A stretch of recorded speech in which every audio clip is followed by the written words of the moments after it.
Tusome Luka.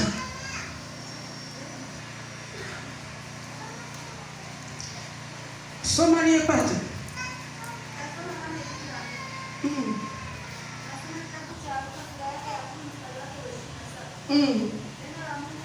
Inasemaje?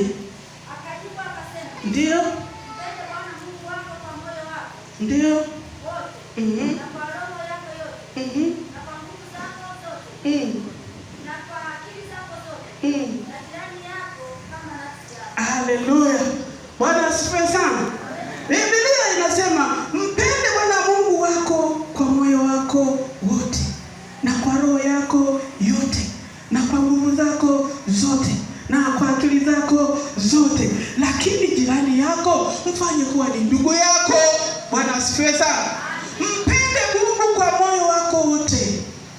Ukimpenda Mungu kwa moyo wako wote, kuna vitu Mungu atavitengeneza kwako. Waliosema wewe ni maskini, kwenu hawasomi, wataona uzao wako wanasoma. Walioona kwamba wewe utabaki kwenye upangaji siku zote, Mungu atafungua njia, utajenga, utaishi kwako. Bwana asifiwe. Ukimpenda Mungu, mpende Mungu kwa moyo wako wote. Kanisa la Mungu, kwa wakati tulio nao sasa, sio wakati wa kutafuta vikolezo na visukumio vya maji. Yesu peke yake anajitosheleza. Mpende Mungu kwa moyo wako wote. Lakini